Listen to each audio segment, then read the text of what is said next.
اعوذ باللہ من الشیطان اللعین الرجیم بسم اللہ الرحمن الرحیم الحمد للہ والصلاة علی اہلہا اما بعد وقد قال اللہ تبارک و تعالی فی القرآن الحکیم بسم اللہ الرحمن الرحیم ومن يعظم شعائر اللہ فإنها من تقوى القلوب۔ حضرت مومنین، اس وقت آپ بہت سوگوار ہیں۔ میں اپنے شریف وطن کی شریف قوم کو اس کی حرارت ایمانی کو سراہتے ہوئے یہ کہنا چاہتا ہوں کہ بے شک اس وقت اتنا بڑا مجمع اس بات کا ترجمان ہے کہ ہم سعودی عربیہ کے شہر مدینہ منورہ میں واقع قبرستان جنت البقیع میں اپنے بعض معصومین کی قبور اور ادبات علیات اور مزارات مقدسہ کے انہدام پر بہت سوگوار ہے۔ آج سے 92 سال پہلے یا کم و بیش 95 سال پہلے سعودی عربیہ میں وہابی نظریات کے رد عمل میں جن ادبات علیات کو مزارات مقدسہ کو ڈھایا گیا وہ تاریخ کے اعتبار سے 8 شوال سن 1344 ہجری مطابق 21 اپریل سن 1926 عیسوی بدھ کا دن تھا جب ان مزارات کو ڈھایا گیا اور منہدم کیا گیا۔ ٹھیک اسی وقت کہ جب مدینہ منورہ میں ہمارے بعض معصومین کے مزارات کا انہدام ہوا، اسی تاریخ میں یعنی 8 شوال کو مکہ مکرمہ میں جو خاندان عبد المطلب کے اہم شخصیات تھی، جس میں جناب ابو طالب علیہ السلام اور ملکۃ العرب جناب خدیجہ کے مزارات اور دیگر مزارات اور دیگر ادبات کا انہدام ہوا۔ اصل میں سعودی ذہنیت رکھنے والی گورنمنٹ نے، شاہ سعود نے اور اس کی بدبخت آل نے معصومین کے جو مزارات کا انہدام کیا، وہ نظریات کہ وہ حرام ہے اور ہمارے نظریے سے بدعت ہے، وہ اصل میں یہ سوچ لے کہ یہ مزارات جب تک رہیں گے زہرا کی یاد آتی رہے گی، امام حسن کی یاد آتی رہے گی، امام زین العابدین علیہ السلام کی یاد آتی رہے گی، امام محمد باقر علیہ السلام کی یاد آتی رہے گی، امام جعفر صادق علیہ السلام کی یاد آتی رہے گی، تو نہ مزارات سامنے ہوں گے اور نہ ان معصومین کی یاد آئے گی۔ لیکن جب انہدام ہوا ہے ان مزارات مقدسہ کا مدینہ منورہ میں جنت البقیع میں، تو اس وقت ایک شاعر نے، عربی کے ایک شاعر نے ایک شعر کہا تھا، ظاہر ہے کہ وہ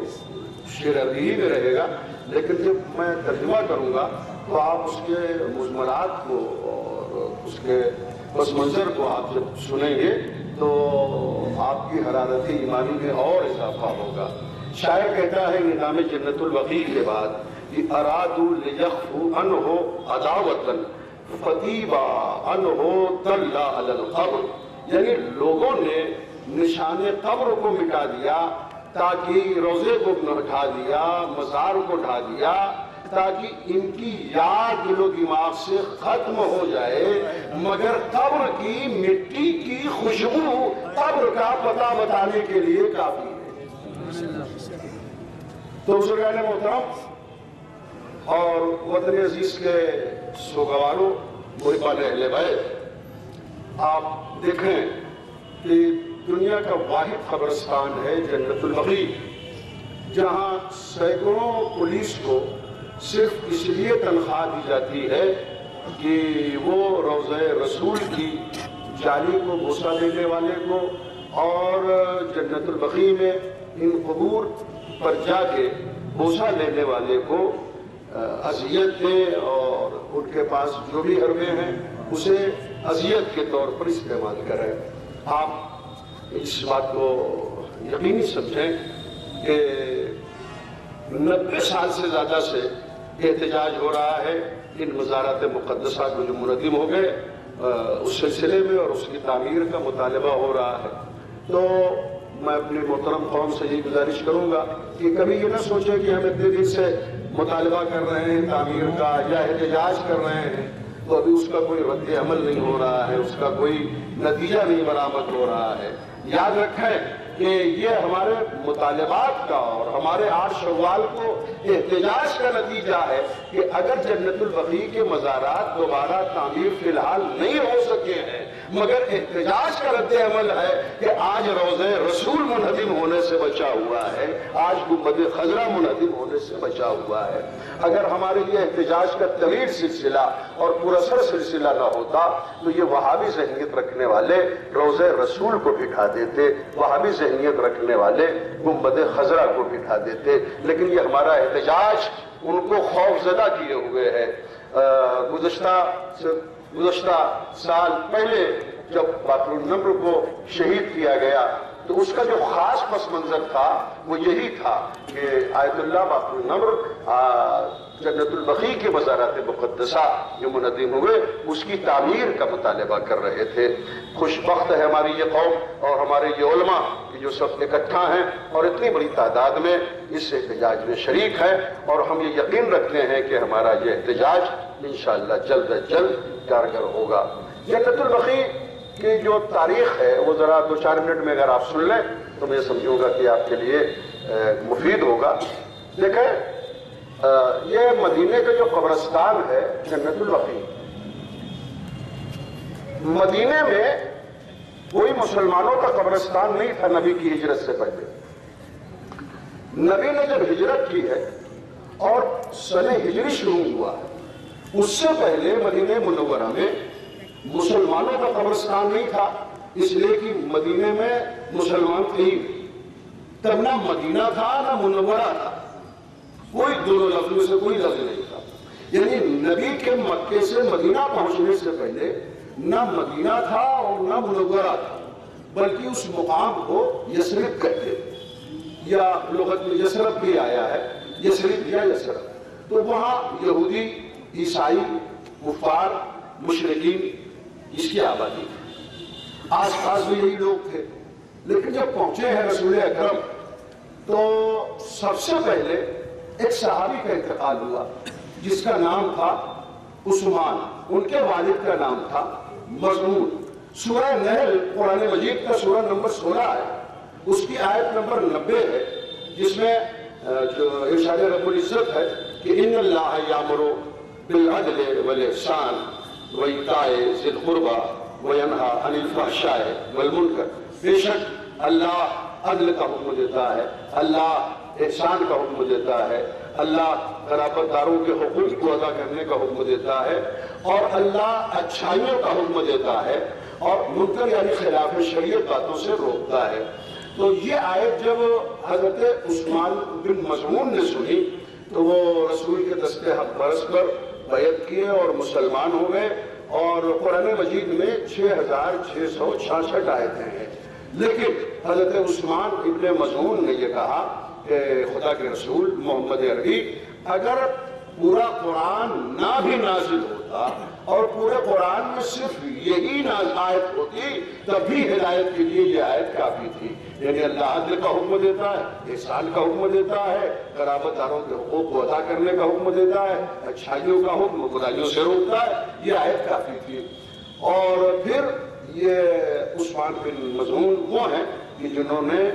اتنا عظیم کارنامہ انجام دیا کہ آپ نہج البلاغہ پڑھیں تو نہج البلاغہ میں حضرت علی نے حضرت عثمان کو اپنا بھائی قرار دیا ہے۔ ان کا جب انتقال ہوا ہے یثرب میں تو سب سے پہلی قبر جو بنی ہے وہ اسی جنت البقیع میں بنی ہے جسے آج جنت البقیع کہتے ہیں۔ رسول اللہ نے دفن کیا تھا حضرت عثمان بن مظعون کو، اور پھر جب دفن کر چکے ہیں تب رسول نے فرمایا اب آج سے یہ مسلمانوں کا قبرستان ہے، اور یہ قبرستان جنت البقیع ہے۔ بقیع کے معنی اونچائی کے ہوتے ہیں، زمین کا وہ حصہ جو اور زمینوں سے اونچا ہو۔ جنت البقیع سب سے بلند والی جنت۔ دیکھیں عجیب بات ہے کہ رسول نے 3 جگہ کے لیے لفظ جنت استعمال کیا ہے۔ ایک جنت المعلیٰ ہے جہاں حضرت ابو طالب دفن ہے، یعنی اب یہ بات بھی کہی جائے کہ وہ بدنصیب مسلمان جو حضرت ابو طالب کو کافر اور جہنمی کہتے ہیں، کم سے کم انہیں یہ سوچنا چاہیے کہ جب 26 رجب کو رسول نے اپنے چچا حضرت ابو طالب کو دفن کیا ہے مکے کے قبرستان میں، تب فرمایا ہے آج سے یہ جنت المعلیٰ ہے، اس لیے میرا شفیق چچا جہاں دفن ہو رہا ہے۔ تو مسلمان اپنی جنت کی فکر کرے، ابو طالب تو اسی جنت میں سب سے اعلیٰ جنت میں موجود ہے۔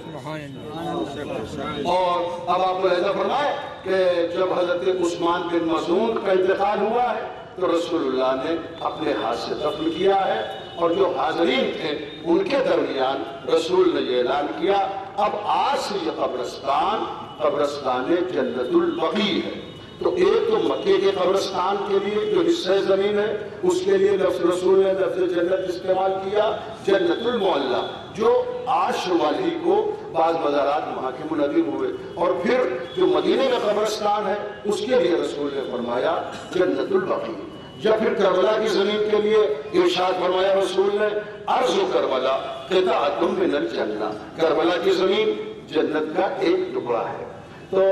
میرے محترم سامعین، ہم بہت دکھی ہیں، بہت غمزدہ ہیں کہ ہمارے معصومین کے مزارات 8 شوال کو مدفون ہو گئے پوری دنیا میں۔ چونکہ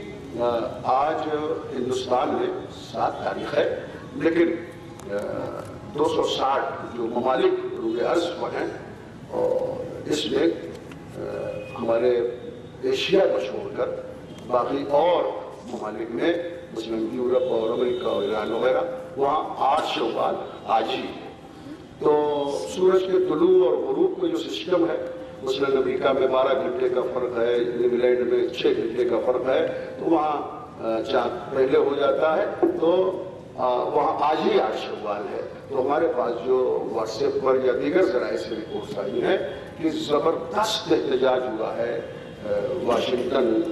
ڈی سی میں، اور پھر UNO کے دفتر کے سامنے، اور انگلینڈ میں بہت زبردست مظاہرہ ہوا ہے، کراچی میں بہت زبردست مظاہرہ ہوا ہے، اور دیگر ممالک میں آج 8 شوال کے طور پر زبردست مظاہرہ ہوا ہے۔ اور انشاءاللہ ہمارے وطن عزیز میں آج یہ مظاہرہ ہوا، کل لکھنؤ میں بھی زبردست مظاہرہ ہے۔ تو یہ مظاہرے اور احتجاج کے سلسلے مسلسل جاری ہیں اور مسلسل ساری ہیں۔ بزرگان محترم، بس میں آخری بات عرض کروں کہ آپ اس بات کی تبلیغ کریں، اس بات کو مسلمانوں تک پہنچائیں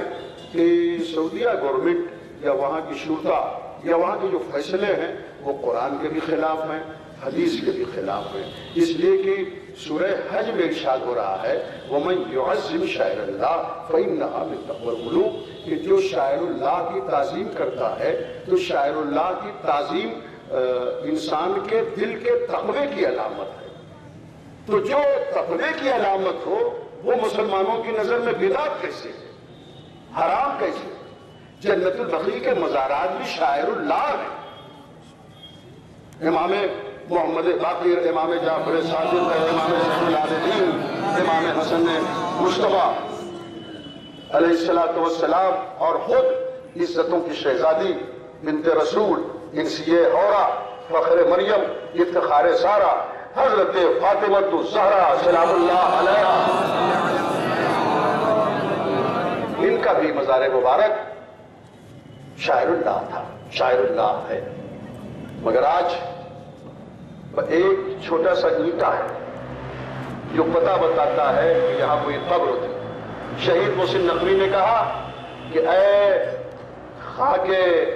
مدینہ تیرے ذروں میں ابھی تک، اے خاک مدینہ تیرے ذروں میں ابھی تک ہم بنت پیمبر کی لہر ڈھونڈ رہے ہیں۔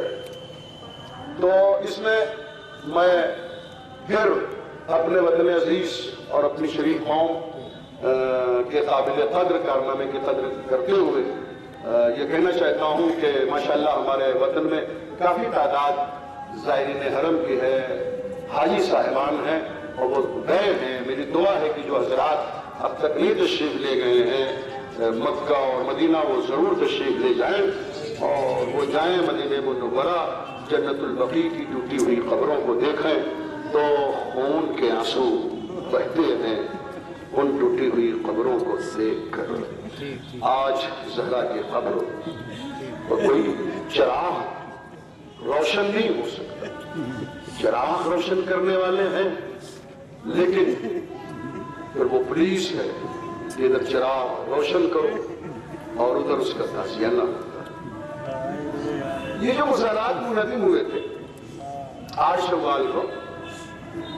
یہ خود ہی ایک قیامت ہے، مگر ایک اور قیامت یہ ہے کہ جب رسول کی وفات ہو گئی تھی 28 صفر کو، تو رسول کی اکلوتی بیٹی اپنے بابا کی یاد میں بے پناہ گریا کرتی اور یہ دونوں مصرے آپ پر امر سنتے ہیں۔ صبت علیہ مصائب لو انہا صبت علیہ سرنا لیا لیا، بابا آپ کے بعد مجھ پر وہ مصائب آئے گئے کہ اگر دن کو پڑھتے تو وہ رات کے مثل ہو جاتے۔ آپ سوچیں کہ شہزادی زہرا اپنے مصائب کا اظہار کن لفظوں میں کر رہے ہیں، اتنا درد بھرا مرثیہ تو نہ حضرت علی نے پڑھا، نہ امام حسین نے پڑھا، نہ امام زین العابدین نے پڑھا۔ حضرات معصومین علیہ السلام کے مرثیے میرے پیش نظر، مگر زہرا نے جو لفظ استعمال کیا ہے اپنی مصیبتوں کے اظہار کے لیے کہ مجھ پر وہ مصیبتیں پڑیں کہ دن کو پڑھا تو وہ رات بچ جائے۔ اور اب آپ دیکھیں کہ اگر کسی کا باپ مر جائے تو یہ حق ہے نا کہ اس کی اولاد گریا کرے، اس کی بیٹی گریا کرے، اس کی بیٹی آنسو بہائے۔ لیکن یہ عجیب معاملہ تھا مدینے میں کہ جب رسول کی وہ بھی اکلوتی بیٹی اپنے بابا کو یاد کر کے روتی تھی تو پھر یہ بھی مدینے والوں کو گوارا نہ تھا اور ان کے آرام میں خلل ہو رہا تھا۔ تو ایک دن علی کے پاس اہل مدینہ آئے اور آن کر کہا یا علی آپ بنت رسول سے کہیے کہ یا دن کو روئیں یا رات کو روئیں، اس لیے کہ ان کے مسلسل رونے سے ہمارے آرام میں خلل ہو رہا ہے۔ جب یہ شکایت کی ہے مدینہ والوں نے حضرت علی سے تو اب لفظوں کو چاہے جتنا سنبھال کے علی نے کہا ہو مگر پیغام کا جو رد عمل دل کو مرتب ہونا تھا زہرا کے وہ مرتب ہوا۔ ہائے مصیبت کہ بیٹی کو بابا کی یاد میں رونے بھی نہیں دیا جا رہا۔ وہ عزاداروں خیر یہ تو مدینہ تھا کہ جہاں بیٹی کے رونے پہ کوئی ایسی قدر نہیں تھی وہ یہ کہ یا دن کو روئیں یا رات کو روئیں۔ لیکن کیا زہرا کے اس واقعے کو سن کر آپ کو کربلا کی سکینہ نہیں یاد آ رہی ہے کہ جب حسین شہید ہو گئے اور سکینہ گریہ کرنا چاہتی ہے تو شمر کبھی رخسار پر تماچے لگاتا ہے، کبھی کانوں سے گوہر چھینتا ہے، کبھی پشت پر تعزیانے لگاتا ہے۔ آج یہ شب غم ہے، آج یہ شب گریہ ہے، آج یہ سوگ کی رات ہے، کل سوگ کا دن ہے۔ عزاداروں دل کی گہرائیوں سے دعا کرو تعمیر جنت البقیع کے لیے۔ تو اب جناب زہرا نے یہ کیا کہ وہ حسن اور حسین کا ہاتھ پکڑ کے بیت الشرف سے جنت البقیع آتی تھی، چلچلاتی ہوئی دھوپ میں کئی گھنٹے اپنے بابا کو یاد کر کے روتی تھی، اور اس لیے روتی تھی کہ اب مدینے کے باہر جنت البقیع تھا تو اصحاب رسول اور اہل مدینہ زہرا کے رونے کی اور گریے کی آواز نہ سن سکیں، اس لیے جنت البقیع کے گوشے میں آن کر فاطمہ زہرا اپنے چھوٹے چھوٹے بچوں کو لے کے روتی تھی حضرت علی نے جب یہ دیکھا کہ بنت رسول چلچلاتی ہوئی دھوپ میں آن کر اپنے بیٹوں کو لے کر حسن حسین کو لے کے گریا کرتی ہیں، تو علی نے اپنے ہاتھوں سے ایک بیت الحزن تعمیر کیا، جس کو ہماری اردو زبان میں امام باڑہ کہہ سکتے ہیں۔ اور امام باڑوں سے اس لیے بھی عقیدت کرو کہ یہ زہرا کے رونے کی جگہ ہے۔ تو عزادارو، آپ جب جائیں گے تو آپ بیت الحزن کی نشانی دیکھیں گے، وہاں زہرا کے رونے کی جگہ کو بھی ڈھا دیا گیا۔ آج مدینہ منورہ کے قبرستان میں بیت الحزن بھی نہیں ہے، لیکن آج سے 90 سال 52 سال پہلے کہ آپ جنت البقیع کے مزارات اور دیگر نشانیوں کو دیکھیں تو وہاں بیت الحزن کے نشانی موجود ہے۔ آپ نے کبھی سوچا کہ آخر یہ احتجاج پر لوگ تکلیف زدہ کیوں ہوتے ہیں؟ وہ جو ربط رکھتے ہیں ان لوگوں سے کہ جن لوگوں نے زہرا کو ستایا، امام حسن کو ستایا، اور کتنا ستایا۔ اس کی قبر اجاڑ دی گئی جنت البقیع سے، کہ جو نواز رسول تھا جسے حسن مجتبیٰ کہتے ہیں، جس کو ایسا زہر دیا تھا کہ زہر کے اثر سے جگر کے 72 ٹکڑے ہو گئے تھے۔ اور عزاداروں، پھر وہ ٹکڑے حسن کے کربلا اس مدینے میں ہوئے تھے، مگر عزاداروں اسی حسن کی یادگار قاسم ہے کہ جس کی لاش کے ٹکڑے کربلا میں اس طرح سے ہوئے ہیں کہ جب حسین آئے ہیں عباس کو لے کے قاسم کی لاش پر، تو عالم یہ تھا کہ داہنی طرف کی ہڈیاں بائیں طرف آ گئی تھی، بائیں طرف کی ہڈیاں داہنی طرف آ گئی تھی۔ حسین نے جو حکم دیا، عباس میری ابا کو بچھا کے لاش کے ٹکڑوں کو ابا میں رکھو، لاش کے ٹکڑے عباس نے اٹھائے ابا میں رکھے ہیں۔ اور پھر جب قاسم کی لاش خیمے میں لے گئے حسین، تو فروا مادر قاسم نے کہا آقا میرے بچے کی لاش کہاں ہے؟ تو عزاداروں لاش نہیں تھی۔ حسین اس سے پہلے جو لاش لے گئے وہ ہاتھ پر لے گئے یا سینے سے لگا کے لے گئے، مگر لاش ہوتی تھی تب ہاتھ پر لے جاتے تھے یا سینے سے لگا کے لے جاتے تھے۔ قاسم کی لاش نہیں تھی، لاش کے ٹکڑے تھے۔ اسی لیے جب فروا نے پوچھا آقا میرے بچے کی لاش کہاں ہے، تو جناب امام حسین نے گٹھری کی طرف اشارہ کر کے کہا